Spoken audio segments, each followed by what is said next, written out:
Today's topic is inhibition at the synapse. Four type of inhibition seen in central nervous system: postsynaptic inhibition, presynaptic inhibition, feedback inhibition, and feed-forward inhibition. Now, details. Postsynaptic inhibition occurs by following mechanism: direct postsynaptic inhibition by development of IPSP, inhibitory postsynaptic potential. So first we should know how IPSP is produced.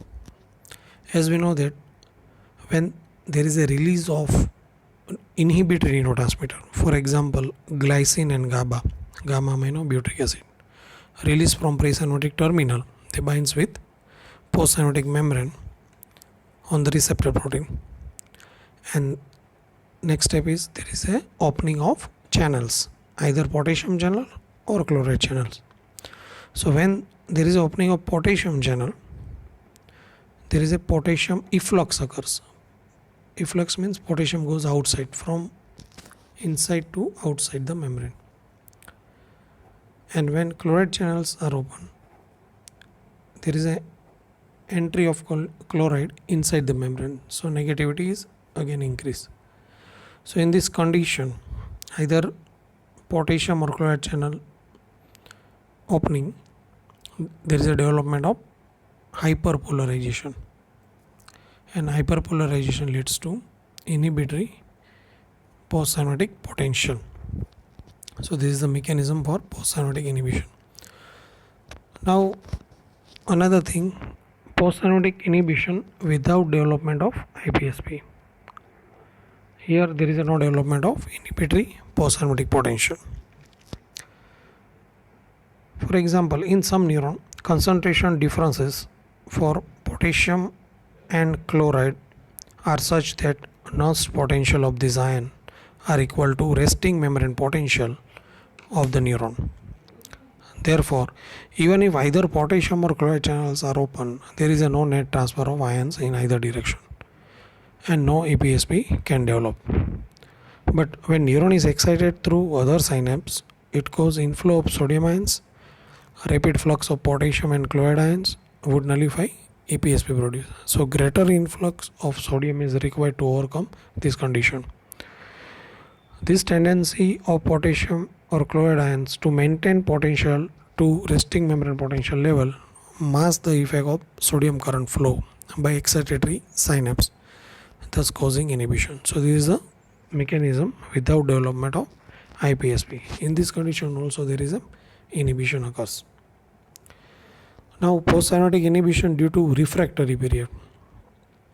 So during refractory period there is no response. So what is refractory period? Refractory period refers to the period following action potential, during which nerve fiber either does not respond or respond subnormally to a stimulus of threshold intensity or greater than threshold intensity. So in this condition also there is a postsynaptic inhibition. Now presynaptic inhibition, also known as indirect inhibition, as IPSP is not produced. The excitability of postsynaptic cell is not diminished. Presynaptic inhibition occurs because of failure of release of excitatory neurotransmitter substance from presynaptic axon terminal. So here presynaptic inhibition produced by inhibitory neuron C.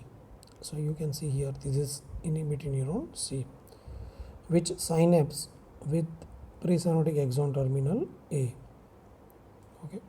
So now just see the observation in this figure. Figure 1 shows normal excitatory neurotransmitter release by presynaptic terminal A. Okay, so this is normal thing, normal amount of presynaptic neurotransmitter. Okay. Now here in figure 2 there is a reduced amount of neurotransmitter substance released by presynaptic terminal A. It is because of effect of inhibitory neuron C on neuron A. Okay. So what are the mechanism by which this inhibitory neuron C decreases release of neurotransmitter from neuron A? So let us see mechanism by which presynaptic release of neurotransmitter is decreased.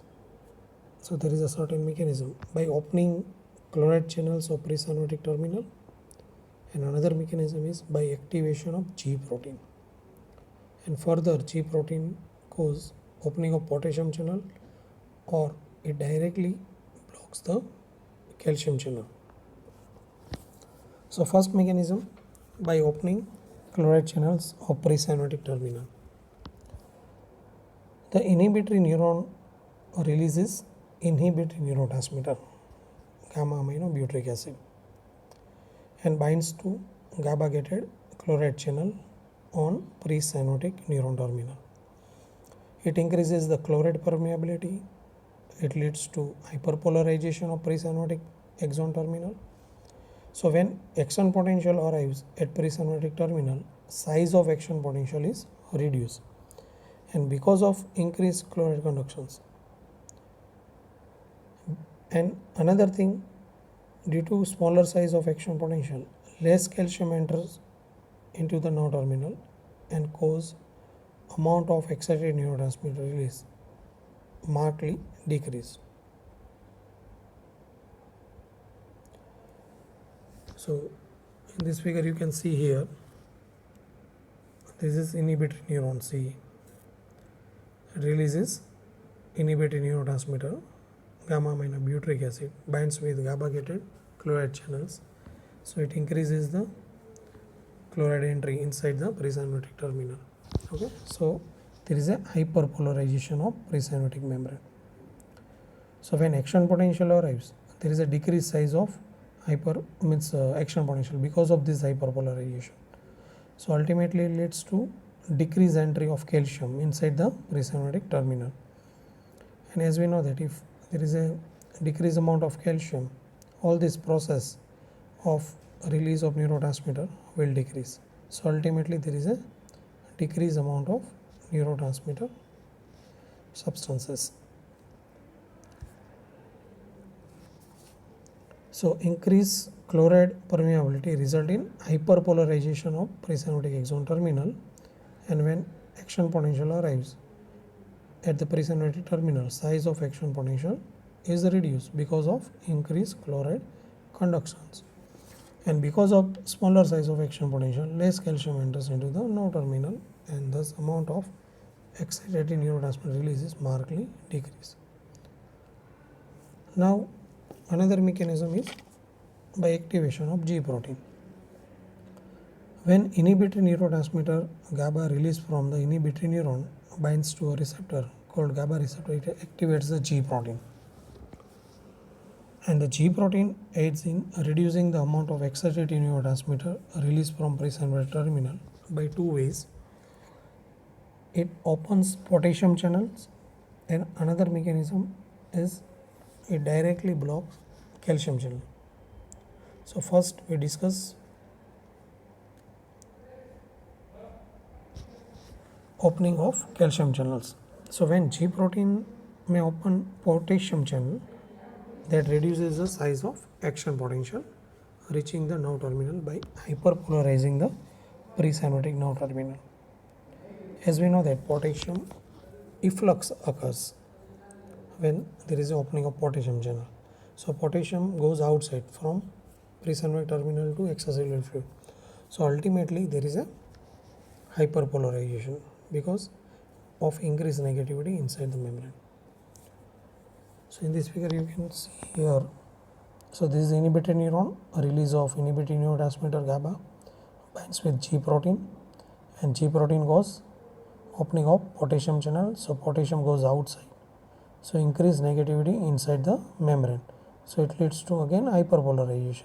And if hyperpolarization is there, there is a decreased size of action potential, and due to this decreased size of action potential, less amount of calcium channels are open, so calcium influx will decrease. So ultimately there is a decreased amount of neurotransmitter release.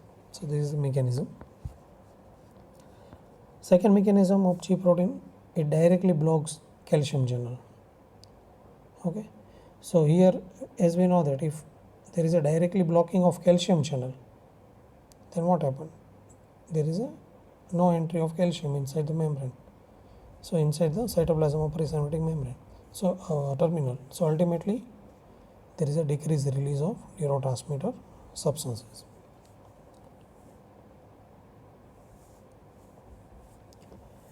Now feedback inhibition. It is also known as a Renshaw cell inhibition. It occurs in spinal alpha motor neuron through inhibitory interneuron. In feedback or recurrent inhibition, neuron inhibits those very neurons that excite it. In other words, neuron is inhibited by its own output. In this way, firing of action potential by motor neuron of spinal cord is followed by phase of hyperpolarization of not only the same neuron but also many other in neighborhood. So it is basically post-synaptic inhibition, but it is classified separately because inhibitor Renshaw cell are activated by collateral of ventral horn cell rather than afferent neuron. So now this is ventral horn of spinal cord. In the spinal cord, it is a ventral horn. It is part of gray matter. So this is white matter and it is gray matter. Ventral horn, this is dorsal horn. So now this afferent neuron, it first excites the alpha motor neuron which is present in ventral horn. Okay. So now you can see here this alpha motor neuron when excited, it excites a Renshaw cell, okay, which is inhibitory interneuron. Okay, so here there is a excitation of Renshaw cell. So again, as we know that it is a inhibitory neuron, so it releases inhibitory neurotransmitter and cause inhibition of alpha motor neuron. Okay, alpha motor neuron. And so it causes inhibition of alpha motor neuron here. So this is known as a Renshaw cell inhibition. Feed forward inhibition. It is seen in cerebellum. In this type of inhibition, neuron is connected through two pathways. One is excitatory and another is inhibitory. Example, in cerebellum, granular cell excite Purkinje cell, which is soon inhibited by the Baskel cell, which in turn was excited by the granule. So this type of arrangement in cerebellum limits duration of excitation produced by any given afferent volley. For example, allows a brief and precisely timed excitation. So in this figure you can see here, this is granular cell. So when it is excited by Mosey fiber, it excites both basket cell as well as Purkinje cell. But here you can see basket cell when excited, it inhibits the Purkinje cell. Okay. So this type of inhibition is known as a feed forward inhibition. Now what is the significance of cyanotic inhibition? Why this inhibition is required? So in central nervous system, it offers type of restriction over neurons and muscle to react properly and appropriately. Thus, it helps to select exact number of impulses and to omit or block the excess one. So this is the purpose of cyanotic inhibition. Thank you.